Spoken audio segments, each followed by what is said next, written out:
Alright, welcome back for another HopCast. Welcome to a celebratory HopCast. Right, we're celebrating a couple friends today. They got hitched. Took the deep plunge right into the ocean. Tied the knot. Whatever we can say about it. Matt and Kristen's wedding was today. We went. Shut up! And so we're gonna drink some celebration ales. Alright, and we happen to have, since it was Christmas, we have some celebration ales via Christmas style.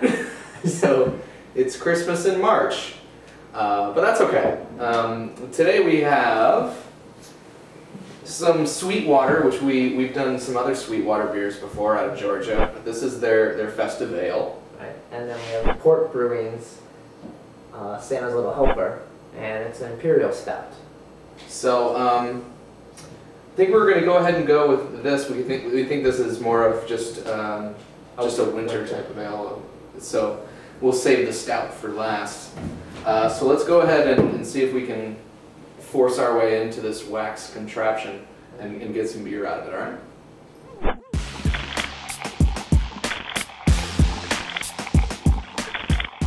That poured out respectable.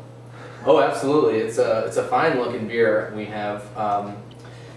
It's fairly dark, but not stouty dark. No, it looks like a dark brown. And so this is technically a winter warmer. We just looked up. Right, it's only coming in at 8.6. Not only, but 8.6 alcohol. So. All right, and let's see. The aroma is very much like grainy and malty, which is very characteristic of a winter warmer. Right, you're getting some of that alcohol smell, which is probably coming from the grains and malts. Mm-hmm. Yeah, it's very much like cereal. So let's go ahead and Pebbles. I think you used that line before. I did. You used Cocoa Puffs, I think, the first time. Yeah. Repeat myself. All right, cheers.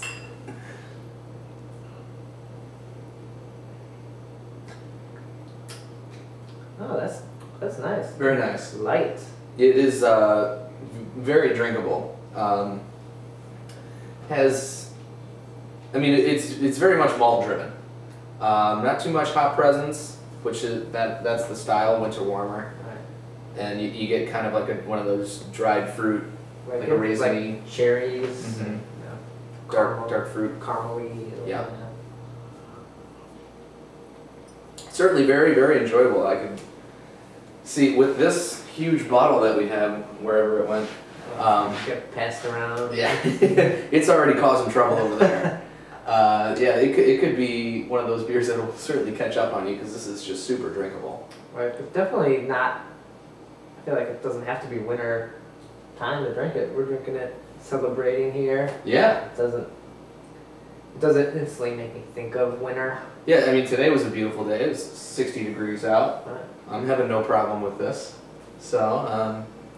Yeah, it's called a festive ale, so this is a festive occasion for us, and I think it's perfectly fitting. So let's toast to Matt and Kristen here. Cheers to you guys! Congratulations on your wedding. We wish you the best. Cheers from the HopCast. So Sweetwater, we've done them before. We talked about them down in ATL. The Dirty.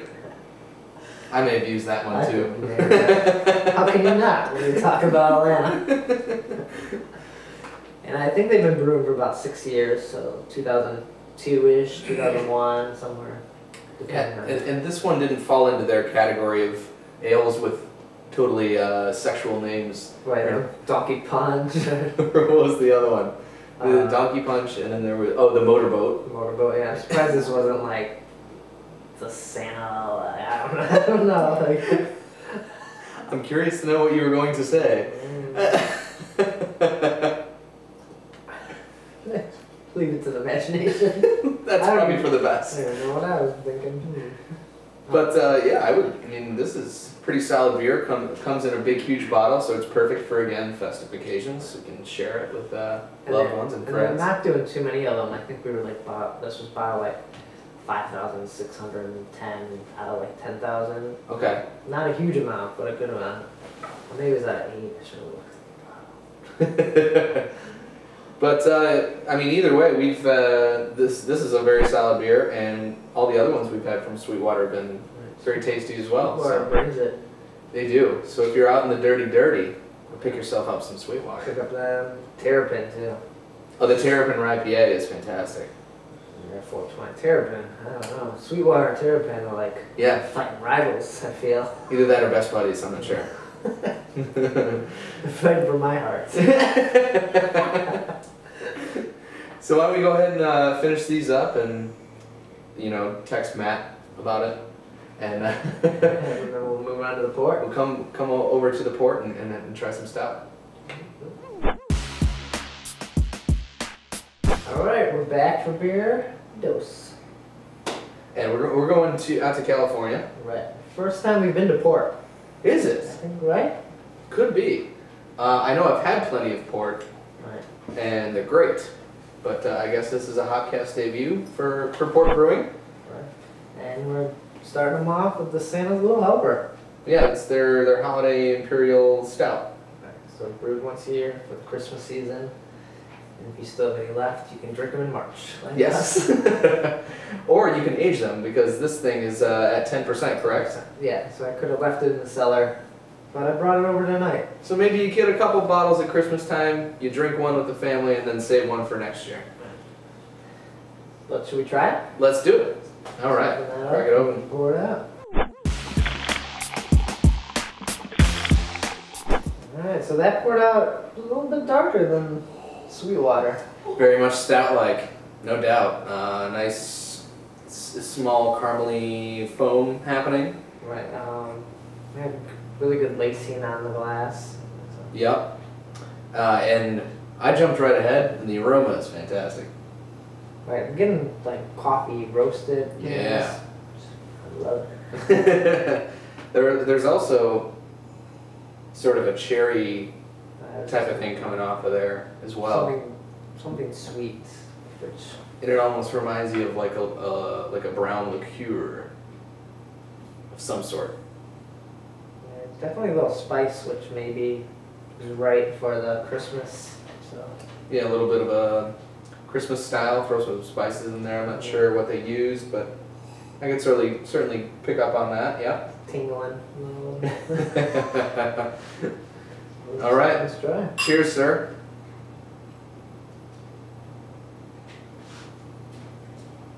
Woo! It is a tasty treat. That is nice. Definitely not as drinkable as a Sweetwater.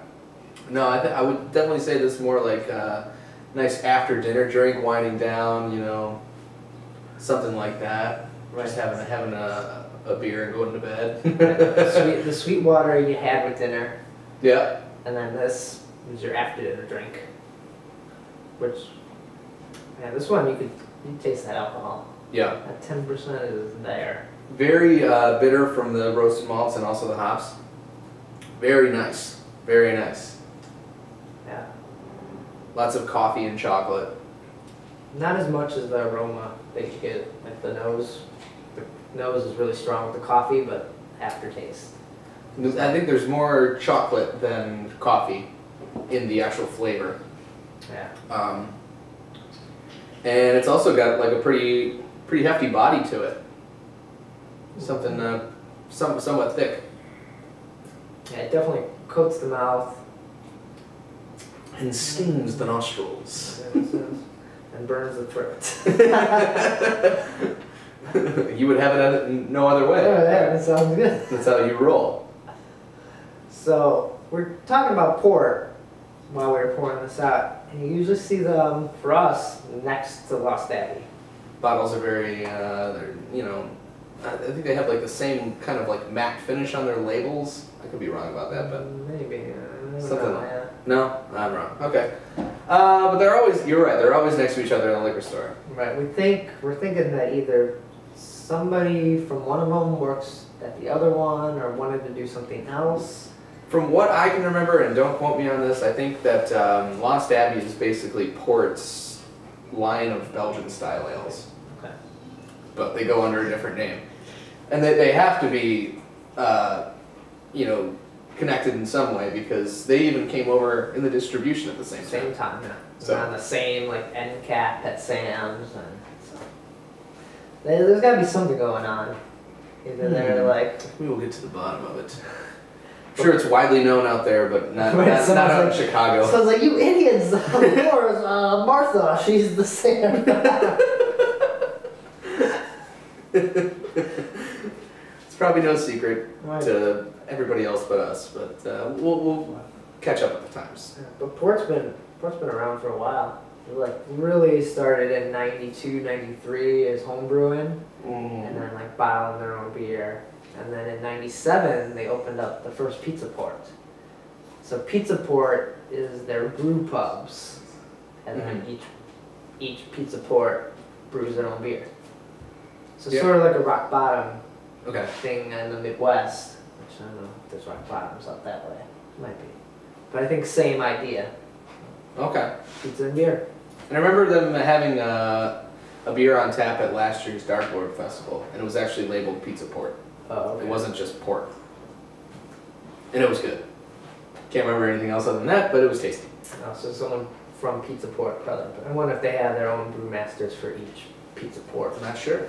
And maybe they'll be back in about a month or so for the next one. Dark Lord's coming up. So I hope everyone got their tickets. Alright, get the golden ticket. It was $10. Sold out in what?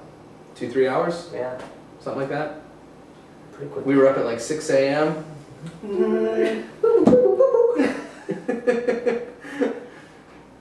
But definitely a fine offering from Port Brewing. So I haven't had much from Port. So I'm definitely going to reach for them again. Brad's reaching. Watch out. And once again, congratulations to Matt and Kristen. This episode is for you. Not that you care. And everyone else, thanks for watching the HopCast.